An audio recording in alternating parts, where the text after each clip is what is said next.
Hello friends, welcome back to my YouTube channel. ನಾಳಿನ ಸಂಚಿಕೆಯಲ್ಲಿ ಸೀತಾರಾಮ ಏನಾಗುತ್ತೆ ಅಂತ ನೋಡ್ಕೊಂಡು ಬರೋಣ ಬನ್ನಿ ಫ್ರೆಂಡ್ಸ್. ಅದಕ್ಕೂ ಮುಂಚೆ ಯಾರ್ಯಾರು ಇನ್ನೂ ನಮ್ಮ ಚಾನಲ್ಗೆ ಸಬ್ಸ್ಕ್ರೈಬ್ ಆಗಿಲ್ಲ ದಯವಿಟ್ಟು ಸಬ್ಸ್ಕ್ರೈಬ್ ಆಗಿ. ಈ ವಿಡಿಯೋ ಇಷ್ಟ ಆದರೆ ಒಂದು ಲೈಕ್ ಮಾಡಿ, ನಿಮ್ಮ ಅನಿಸಿಕೆಗಳನ್ನು ತಪ್ಪದೇ ಕಮೆಂಟ್ ಬಾಕ್ಸ್ನಲ್ಲಿ ತಿಳಿಸಿ. ಸಂಚಿಕೆಯ ಮೊದಲಿಗೆ ರಾಮ್ ಸಿಹಿ ಮತ್ತು ಸೀತನ್ನ ಅವಳ ತವ್ರ ಮನೆಗೆ ಕರ್ಕೊಂಡು ಹೋಗಿರ್ತಾನೆ. ಆವಾಗ ಭಾರ್ಗವಿ ಸೂರಿ ಹತ್ರ ಬಂದು ಸಿಹಿಗೆ ಇರೋ ಕಾಯಿಲೆ ಬಗ್ಗೆ ಮಾತಾಡ್ತಿರ್ತಾಳೆ. ಆಗ ಸೂರಿ ಇದ್ದವರು ಇಷ್ಟು ಚಿಕ್ಕ ವಯಸ್ಸಿನಲ್ಲಿ ಆಡ್ಕೊಂಡು ಕುಣ್ಕೊಂಡು ಇರಬೇಕಾದ ಮಗುವಿಗೆ ಈ ಕಾಯಿಲೆ ಕೊಟ್ಬಿಟ್ನಲ್ಲ ಭಗವಂತ ಅಂತ ತುಂಬ ಬೇಜಾರು ಮಾಡಿಕೊಂಡು ಭಾರ್ಗವಿಗೆ ಕೇಳ್ತಾರೆ.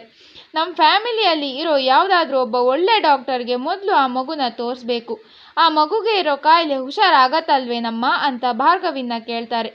ಆಗ ಭಾರ್ಗವಿ ಇದ್ದೋಳು, ಹ್ಞೂ ಮಾವಯ್ಯ, ಇವಾಗಿರೋ ಟೆಕ್ನಾಲಜಿಗೆ ಮೆಡಿಸಿನ್ಸ್ಗೆ ಹುಷಾರ್ ಆಗೇ ಆಗುತ್ತೆ. ಆದರೆ ನಾವು ಮದುವೆ ಸಮಯದಲ್ಲಿ ಸೀತಾ ಮತ್ತು ಸಿಹಿದು ಜಾತಕ ತೋರಿಸ್ಲಿಲ್ಲ. ಸೀತಾ ಮತ್ತು ರಾಮ್ ಪ್ರೀತಿ ಮುಂದೆ ಇದೆಲ್ಲ ಯಾವ ಲೆಕ್ಕ ಅಂತ ನೆಗ್ಲೆಕ್ಟ್ ಮಾಡಿದ್ವಿ. ಆದರೆ ಈಗಲಾದರೂ ಒಂದ್ಸಲಿ ಅವರಿಬ್ಬರು ಜಾತಕನ ತೋರ್ಸೋಣವಾ ಮಾವಯ್ಯ ಅಂತ ಸೂರಿನ ಕೇಳ್ತಾಳೆ. ಆಗ ಸೂರಿ ಇದ್ದವರು ಏನಾದರೂ ಮಾಡಮ್ಮ ಅಂತ ಹೇಳ್ತಾರೆ. ಇನ್ನು ಇದೆಲ್ಲ ಆದಮೇಲೆ ಸೀತಾ, ಸಿಹಿ ಮತ್ತು ರಾಮ್ ಸೀತಾನ ತವ್ರ ಮನೆಗೆ ಹೋಗಿ ಅಜ್ಜಿ ತಾತನ ಜೊತೆ ತುಂಬ ಸಂತೋಷದಿಂದ ಟೈಮ್ ಸ್ಪೆಂಡ್ ಮಾಡಿ ಆದಮೇಲೆ ಮನೆಗೆ ಬರ್ತಾರೆ. ಅಷ್ಟರಲ್ಲಿ ಭಾರ್ಗವಿ ಜಾತಕ ಹೇಳುವಂಥ ಜ್ಯೋತಿಷ್ರನ್ನ ಮನೆಗೆ ಕರೆಸಿರ್ತಾಳೆ. ಆಗ ಸೂರಿ ಇದ್ದವರು ಜ್ಯೋತಿಷ್ರ ಹತ್ರ ನಮ್ಮ ಮಗು ಸಿಹಿದು ಜಾತಕ ಬರೆಸ್ಬೇಕಾಗಿತ್ತು ಅಂತ ಹೇಳ್ತಾರೆ. ಆಗ ಜ್ಯೋತಿಷ್ಯರು ಆಗಲಿ ಅಂತ ಹೇಳ್ತಾರೆ. ಅದಾದಮೇಲೆ ಸೂರಿ ಸೀತನ ಹತ್ರ, ಸೀತಾ, ನಮ್ಮ ಸಿಹಿದು ಹುಟ್ಟಿದ ಜಾಗ, ದಿನ, ಗಳಿಗೆ ಎಲ್ಲನೂ ವಿವರವಾಗಿ ಹೇಳಮ್ಮ ಅಂತ ಕೇಳ್ತಾರೆ. ಆಗ ಸೀತಾ ಎಲ್ಲದನ್ನು ಹೇಳ್ತಾಳೆ. ಜ್ಯೋತಿಷ್ಯರು ಎಲ್ಲದನ್ನು ಸರಿಯಾಗಿ ಚೆಕ್ ಮಾಡಿ ಆದಮೇಲೆ ಈ ಮಗು ಯಾರ್ದು ಅಂತ ಕೇಳ್ತಾರೆ. ಆಗ ಸೂರಿ ಇದ್ದವರು ನಮ್ಮ ಸಿಹಿ ಸೀತನ್ ಮಗಳು ಅಂತ ಹೇಳ್ತಾರೆ.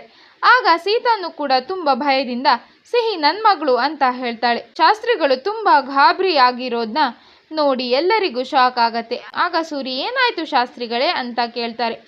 ಆಗ ಶಾಸ್ತ್ರಿಗಳು, ಈ ಮಗುವಿಗೆ ಒಂದಲ್ಲ ಎರಡಲ್ಲ ಸಾವಿರಾರು ಕಂಟಕಗಳಿವೆ, ಅದರಲ್ಲೂ ಈ ಮನೆಗೂ ಈ ಮಗುಗೂ ಒಂದಲ್ಲ ಒಂದು ಗಂಡಾಂತರ ಬರ್ತಾನೆ ಇರುತ್ತೆ ಅಂತ ಶಾಸ್ತ್ರಿಗಳು ಹೇಳ್ತಾರೆ.